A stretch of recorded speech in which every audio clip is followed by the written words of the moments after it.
In the early 20th century, German nudists establish a sun-worshipping and coconut-eating utopia on a Pacific island. They believe that this is the path to immortality, and it will be the first in a worldwide equatorial empire of such communities. However, the realities turn out to be something else.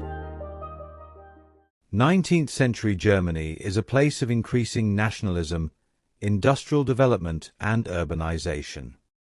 One reaction to these changes is the life reform movement, which rejects modernity and promotes physical and mental improvement through a healthy and natural lifestyle.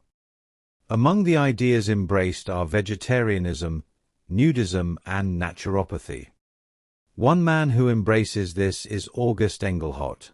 In the late 1890s, while in his 20s, he joins the Young-Born Sanatorium in the Harz Mountains. Founded as a model institution for a pure and natural lifestyle, its most ardent disciples take to growing their hair long and wearing robes and sandals. They are dubbed the Kohlrabi Apostles by the general public. He also meets a kindred spirit, August Bethmann, described by his contemporaries as always cheerful and free from worries and with a moving naive belief in the religion of raw food. Together they write and publish their testament, called in English A Carefree Future, which sets out their beliefs, which they called coco-vorism. As the sun is the source of all life, clothing, a barrier to the sun, should be discarded. And since the coconut is the fruit that grows nearest to the sun, it must be the perfect food. You can become a cocovore by reducing your diet to fruits, before gradually replacing fruit with coconuts. By doing so, you may even achieve immortality. And because the tropics has the most sun and coconuts, it must be the perfect place for man. By 1901, it is time to put their philosophy into practice. Engelhardt sails to German New Guinea, taking his library of 1,200 books, while Bethmann temporarily stays in Germany to recruit settlers for their coconut utopia. Germany had declared a protectorate over parts of New Guinea in 1884. They call the island groups to the east the Bismarck Archipelago, where the administrative headquarters, Herbertshow, is established. The town is home to less than 500 Europeans, mainly planters, traders, and government officials. Engelhardt arrives in Herbertshow in mid-1902 and by September purchases the beautiful and lush island of Kabakon, located about 10 nautical miles northeast. It is not a remote, nor thoughtless acquisition. Unlike other parts of New Guinea, native attacks on Europeans in the area are now mainly a memory. The island has a 7,000-tree coconut plantation and other tropical fruit groves, and an existing workforce of 40 local islanders. Every necessity, and even a few luxuries, can be secured from nearby trading stations. On a neighboring island is a large Australian Methodist mission, established more than a quarter of a century earlier. On October 2nd, he makes Kabakon his home. He thinks he has found the perfect place to realize his ideas and create his sun-worshipping utopia. He names the venture Sonnenorden. In English, the Order of the Sun. He christens himself the first apostle of the coconut. His first action on Kabakon is to shed his clothes. He will live naked from now on, except when outsiders visit, when he dons a cloth skirt, called a lava by the natives. He builds a small European-style house, not to shelter himself, but for his books. He instead sleeps in the sand and lives in the open air. Each morning he instructs his native workforce on their jobs, though he has no experience in running a plantation. He spends the rest of the day reading, developing his theories and in writing newsletters and advertisements to attract settlers to his utopia. He proclaims that, "I am going to establish an international colonial empire of naked sun worshippers." The first of these colonies is Kabakon. When all the island's palms mature, I hope for a community of at least 250. From Kabakon, I will send them out as missionaries to establish a network of colonies around the whole equator. But while awaiting disciples, he grows lonely. He writes to a friend in Germany, saying that after 13 months alone, without a soul to confide in, without people around him who understand, he is sick of being alone. He even considers deserting Kabakon. Finally, he gets news from Bethmann. Disciples are coming, and in December 1903, Heinrich Orkans arrives, a strongly built 23-year-old vegetarian. But only 6 weeks after his arrival, this first disciple is dead, probably from malaria. Along with blackwater fever, malaria, and other tropical diseases are endemic, and have led to New Guinea being dubbed Germany's fever colony. The disease is largely preventable by a daily dose of quinine. But this is rejected by Engelhardt, who believes in more natural means. So Orkans lays in the sun and fasts for 3 days. On the 4th day, he dies. The second disciple arrives in July 1904. He is Max Lutzow, a prominent conductor and violin and piano virtuoso from Berlin. His fame and wealth have allowed him to live a life of excess in Europe, leading to a breakdown and hospitalization. While recovering, he reads about Engelhardt's paradise, a seemingly ideal place to avoid the temptations of civilization. Published in Germany, Lutzow's celebrity endorsement helps attract new disciples. He writes, "I am absolutely delighted by Kabakon and never expected to find a place that so perfectly satisfies my requirements. I cannot think of any better living conditions. I have the firm belief that everyone who comes here will stay." This statement proves to be an ironic prediction. In February 1905, after 6 months on Kabakon, Lutzow is seriously ill. While sailing to the hospital at Herbertshow, his boat is caught in a storm. His native crew manage to reach a nearby island, where the second disciple dies. Despite Lutzow's death, Engelhardt continues to use his celebrity endorsement to attract new disciples. Shortly after this death, Wilhelm Bradtke arrives. 3 months later he leaves, disillusioned. But he stays in New Guinea and becomes a plantation manager, and re-enters Engelhardt's story years later. In June 1905, 2 further disciples arrive. August Bethmann, Engelhardt's old colleague and co-author of A Carefree Life, and Heinrich Conrad. But Conrad leaves due to illness 4 months later and eventually returns to Germany. Other members arrive in 1905 and 6. One drowns after a boat capsizes, and the others do not stay long. And in early 1906, Engelhardt himself is seriously ill.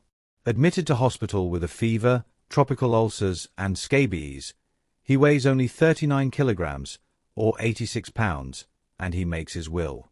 But to the surprise of doctors, he survives. Instead of tempering his ideas, his illness and recovery make him more extreme. He blames his illness on his consumption of fruit. The answer to illness is not a more varied diet, but more coconuts. By mid-1906, the order is down to its 2 most committed members, Engelhardt and Bethmann. Around this time, Kabakon is visited by an Englishman. He is on an extended holiday and adopts the coconut diet while on the island. On return home, his account, published in the newspapers, states that Engelhardt and Bethmann are in very good health. The island is a land of perpetual spring and the coconut diet is excellent. He strongly advises anyone to go. His enthusiasm leads Engelhardt to dub him the second apostle of the coconut. Among the next arrivals are 2 women. Jessie Konitz, described as a friend and disciple of Engelhardt, and Anna Schwab, the fiancée of Bethmann.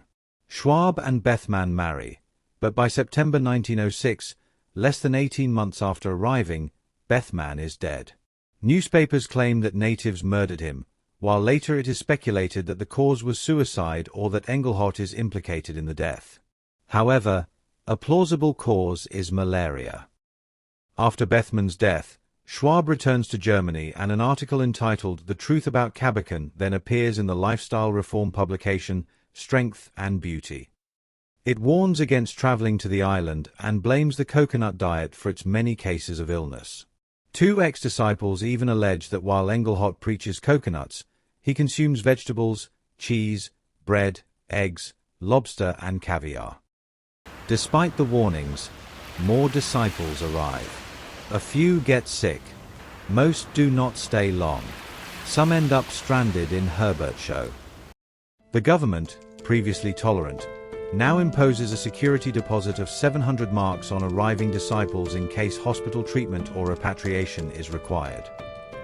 Then another disciple dies, Jessie Konitz, reportedly from pneumonia. She may have been the person Engelhardt was speaking of a decade later, when he sadly tells a visitor, "I lost a faithful pupil and friend, a German lady whom I had known when I was young, and who came out here to share my creed and my fate. I lost her because I insisted upon my ideals being carried out in every detail." The number of disciples dwindles, and in 1908, Ernst Schweitzer from Switzerland, who Engelhardt has dubbed the third apostle of the coconut, dies a month after arriving. In 1909, Wilhelm Bradtke, the disillusioned disciple from 4 years earlier, returns to Kabakon. But not as a disciple. His new motto is, "It is better to eat pork and live, than to eat coconuts and die." Now an experienced plantation manager, he partners with Engelhardt and focuses on the island's commercial coconut production. Meanwhile, Engelhardt refines his coconut philosophy and starts a new quarterly publication, For Sun, Tropics, and Coconuts. In it, he imposes conditions on new disciples. For 3 months before departing for Kabakon, they must live only on coconuts. After arriving, they must live exclusively on coconuts for a further 3 months to prove that they are real cocovores. Both Engelhardt and Bradtke then develop an interest in the native flora. Engelhardt in the native population's use of plants for food and medicine. Bradtke's interest is scientific, and he collects and sends plant specimens to Australian botanical gardens. Engelhardt also becomes an unmissable attraction for visitors, who can view the semi-naked coconut apostle and listen to his cocovore sermons. Instead of resenting, Engelhardt seems to revel in this, happily posing for photographs and even printing and selling postcards to visitors. Then in 1913, the last disciple deserts Kabakon. The magazine, For Sun, Tropics, and Coconuts, folds. It seems that the Sonnenorden and the dream of a worldwide equatorial network of sun-worshipping and coconut-eating colonies is over. But a new opportunity presents itself. For quite some time, like-minded communities in the United States have been aware of Engelhardt, Kabakon, and the Sonnenorden. His writings are published there, and he claims to have several hundred American followers. In 1911, it is even reported that the wife of the president of Purdue University has abandoned her family and run away to join the sun worshippers of Kabakon. Then in 1913, Engelhardt's and Bethman's book, A Carefree Future, is published in English in the United States. The translator and publisher is Benedict Lust. A German, Lust moved to the United States in 1892. He had been a disciple of the Young-Born Sanatorium in the Harz Mountains, where Engelhardt had once preached. He now runs his own sanatorium in New Jersey and practices as a naturopath in New York City. In early 1914, Engelhardt receives a letter from Lust, saying that Lust and his many followers had tired of the ideals of the young-born and now envisioned a new way of life in the tropics. Perhaps with this source of potential disciples, the Sonnenorden can be resurrected, and the dream of a worldwide equatorial network of sun and coconut worshipping communities will finally become a reality.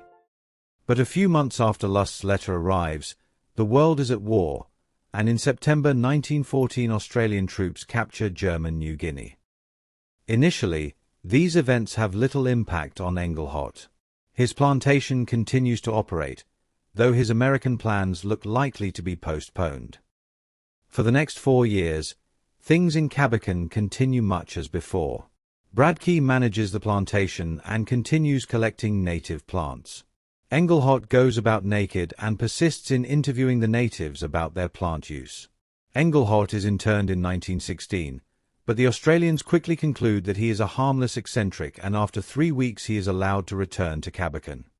However, the number of visitors does increase. Engelhardt, who speaks perfect English, has a new audience for his sun and coconut philosophy. He maintains that the coconut provides everything that life requires: food, drink, and leaves for shelter. How far we should have advanced towards human happiness if we all could say, Give me 5 coconut palms and you can have all your motor cars, your castles, your costly clothes and your champagne, he says.